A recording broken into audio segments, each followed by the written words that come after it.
রাতে খালি গায়ে ঘুমালে আপনার জীবনে দুইটি বিপদ আসবেই আসবেই। উচ্চকণ্ঠে পড়ি নাউযুবিল্লাহ। সম্মানিত মুসলমান ভাই এবং বোনেরা, আমরা কিনা চাই আমাদের ঘুম হোক শান্তিময় ঘুম, আমাদের ঘুম হোক আরামদায়ক ঘুম।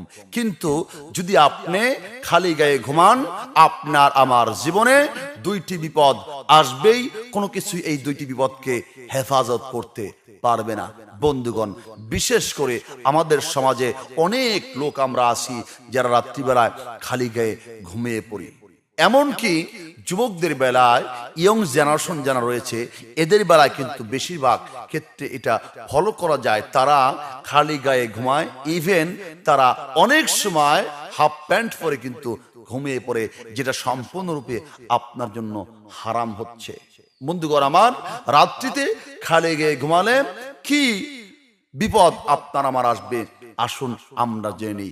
বিশেষ করে আমাদের শরীরের মধ্যে যতগুলো ছিদ্র আছে, যতগুলো ছিদ্র রয়েছে, এই ছিদ্রর সামনে মুখের মধ্যে আল্লাহ তাআলা বান্দাকে প্রোটেক্ট করার জন্য, বান্দাকে হেফাজত করার জন্য প্রত্যেকটি ছিদ্রের সামনে একটি করে ফেরেশতা নিযুক্ত করে দিয়েছেন। সুবহানাল্লাহি বিহামদিহি, সুবহানাল্লাহিল আযীম। আল্লাহ পাক কত মহান, বান্দাকে আল্লাহ পাক কত ভালোবাসেন। বান্দাকে রক্ষা করার জন্য, বান্দাকে হেফাজত করার জন্য আল্লাহ পাক আপনি আমার দেহের মধ্যে যেমন দুই পাশে দুজন ফেরেশতা আল্লাহ সেট করে দিয়েছেন। আল্লাহ বলেন, কিরামান কাতিবিনা ইয়ালামুনা মা তাফআলুন।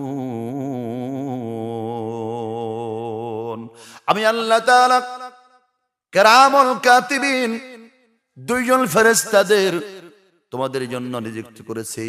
তোমরা যা করো, যা বলো, যা করো, যা বলো, এই দুইজন ফেরেশতা তোমাদের সবকিছু সব সময়ের জন্য দেখে থাকেন। সবকিছু সব সময়ের জন্য দেখতেছেন এবং লিখতেছেন। সম্মানিত বন্ধুগণ, এছাড়াও আমাদের দেহের মধ্যে প্রত্যেকটা ছিদ্রের সামনে আল্লাহ পাক ফেরেশতা নিযুক্ত করেছেন, জানি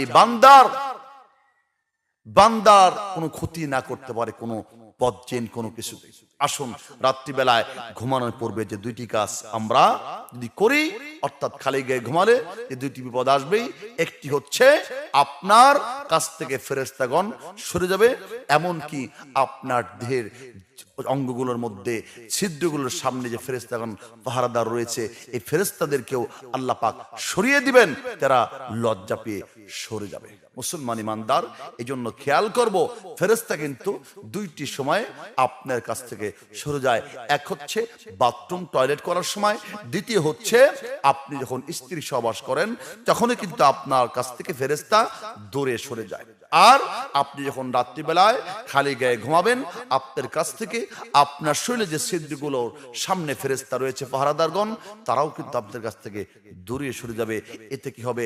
এবং দ্বিতীয় যে বিপত্তি হচ্ছে আপনার জীবনে আসবে, সেটা হচ্ছে বদজিন আপনাকে আমাকে যে কোনো সময় অ্যাটাক করতে পারে, যে কোনো সময় আসর করতে পারে। তার কারণ আপনি খালি গায়ে থাকলে আপনার উপরে বদজিনের বদ নজর আসবে, বদজিনের কুদৃষ্টি পড়ার কারণে আপনার ভিতরে হতাশা কাজ করবে, আপনার ভিতরে আপনি অস্থিরতা কাজ করবে। এই জন্য বন্ধুগণ, আমরা খেয়াল রাখবো, এই দুইটি বিপদ আমাদের কিন্তু গ্রাস করে ফেলবে খালি গায়ে ঘুমালে।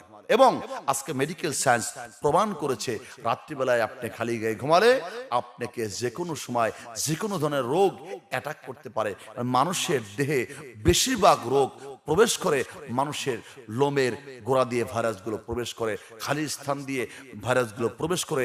এই জন্য তো দেখেন, আমরা 5 ওয়াক্ত ওযু করি, ওযুর দ্বারা আমাদের দেহ থেকে অসংখ্য রোগ আল্লাহ পাক দূরে সরিয়ে দেন। সুবহানাল্লাহি বিহামদিহি, সুবহানাল্লাহিল আযীম।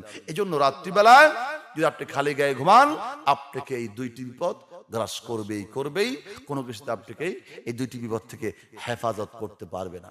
আজকে থেকেই সতর্ক হয়ে যাই, আজকে থেকে আমরা এই বদঅভ্যাসটি ত্যাগ করে ফেলি। আল্লাহ আমাদের সকলকেই দিনের সহি বুঝ দান করুন।